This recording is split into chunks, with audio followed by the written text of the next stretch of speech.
గత 3 రోజుల నుంచి లీడర్ ఆఫ్ జౌస్ కూర్చోండి ప్లీజ్. శాసనసభలో తమరి అనుమతితో కృష్ణానది జలాల మీద కావచ్చు, గోదావరి నది మీద నిర్మించిన కాళేశ్వరం ప్రాజెక్టుకు సంబంధించి మేడిగడ్డ కావచ్చు, అన్నారం కావచ్చు, సుందిళ్ళ కావచ్చు, లేకపోతే పంప్ హౌజుల విషయంలో కావచ్చు, చాలా విషయాలలో మనం చర్చించుకుందాం.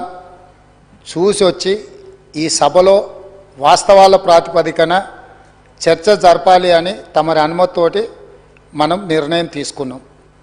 వాస్తవంగా ఈ రైతుల పట్ల, తెలంగాణ సమాజం పట్ల గౌరవం ఉంటే ప్రధాన ప్రతిపక్ష పార్టీ ప్రభుత్వ ఆహ్వానాన్ని దృష్టిలో పెట్టుకొని అందరం కలిసి అక్కడికి వెళ్ళి ఆ ప్రాజెక్టులను పరిశీలించి అక్కడ జరిగిన నష్టాన్ని, రైతులకు వచ్చిన కష్టాన్ని అర్థం చేసుకొని ఆ సమస్యకు ఒక పరిష్కారం చూపించే అవకాశం ఉండే.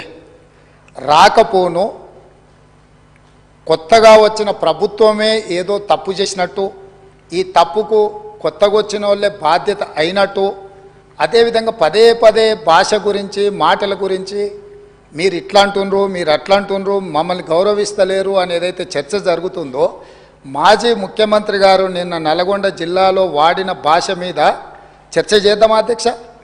ఏం బీకనిక పోయినరని అడుగుతాడా అధ్యక్ష?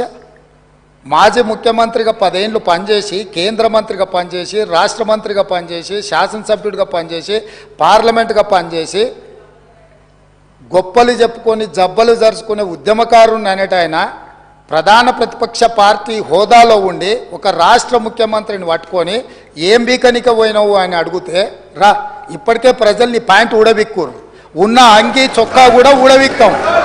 ఇప్పటికే తెలంగాణ ప్రజలు మొన్న జరిగిన ఎన్నికలలో మీ పాయింట్ ఊడబిక్కిరు. ఇవాళ ఆ పాయింట్ ఊడబీకితే చెప్పుకునే దిక్కులేక బొక్కబోర్ల పడితే బొక్కలు ఇరిగినాయి మీకు. అయినా మీ బుద్ధి మారలేదు. ఒక ముఖ్యమంత్రిని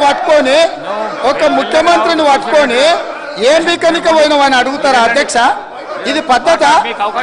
ఈ రాష్ట్రం 4 కోట్ల ప్రజలు ఓట్లేసి గెలిపించిన ముఖ్యమంత్రిని పట్టుకొని ఏం బీకనిక పోయినావని అంటారా అధ్యక్ష? ఇదేనా తెలంగాణ సాంప్రదాయము? ఈరోజు నేను మళ్ళీ అడుగుతున్నా అధ్యక్ష, ఈరోజు మేడిగడ్డ మేడి పండులాక కుంగిపోతే మేడిగడ్డల నీళ్లు నింపడానికి అవకాశం ఉందా అధ్యక్ష? ఇవాళ మీరే సాగునీటి పారుదల శాఖ మంత్రులుగా పనిచేసారు కదా. చంద్రశేఖరరావు గారు, హరీష్ రావు గారు ఇద్దరు సాగునీటి పారుదల శాఖ మంత్రిగా పనిచేసారు కదా అధ్యక్ష. ఈరోజు వాళ్ళకే పెత్తనం ఇస్తాం, వాళ్ళనే చేయమని ఉండ్రి. ఈరోజు ఏ రకంగా మేడిగడ్డలో నీళ్లు నింపుతారో, మేడిగడ్డ నుంచి నీళ్లు ఎత్తి అన్నారంలో పోస్తారో, అన్నారంలో నుంచి సుందిలలో ఎట్లా పోస్తారో బాధ్యత వాళ్ళని తీసుకోమని ఉండ్రి అధ్యక్ష. మొత్తం కుంగిపోయి కుప్పగూలిపోతుంటే ఈరోజు అక్కడ నీళ్లు నింపడానికి ఏమాత్రం అవకాశం లేక పూర్తిగా ప్రాజెక్టు దెబ్బతిని ఖర్చు పెట్టిన 94,000 కోట్ల రూపాయలు వృధా అయిపోయి ఈరోజు మొత్తం ప్రాజెక్టే దెబ్బతిన్న పరిస్థితిలో ఈరోజు ప్రజల దగ్గరికి వెళ్ళి సమాధానం చెప్పుకోలేక శాసనసభకు రావాల్సిన ఉపనాయకుడు ఇక్కడ సభలోకి రాకుండా పారిపోయి ఈరోజు చర్చ చేద్దామంటే రాకుండా ముఖ్యమంత్రి గారిని పట్టుకొని ఇట్లా మాట్లాడొచ్చా అధ్యక్ష? అందుకే నేను ఒకటే మాట అడుగుతున్నా, మీరు ఇవాళ చర్చకు సిద్ధమైతే పిలువండి. మీ పార్టీ నాయకుడిని, మీ సభాపక్ష నాయకుడిని చర్చ చేద్దాము. రేపు సాయంత్రం వరకైనా కాళేశ్వరం ప్రాజెక్టు మీద, గోదావరి జలాల మీద ఈ ప్రభుత్వం చర్చ చేయడానికి సిద్ధంగా ఉంది. పారిపోయి ఫామ్ హౌస్లో వండుకొని ప్రతిపక్షాలుగా బాధ్యత నుంచి తప్పించుకొని మీ అవినీతి బయటపడుతుందని, కాళేశ్వరంలో మీ దోపిడీలో జైలుకి వెళ్లాల్సి వస్తుందని కేసీఆర్ను చంపుతారా అంటారు. ఎవరికి అవసరం ఉంది అధ్యక్ష చంపాల్సిన అవసరం?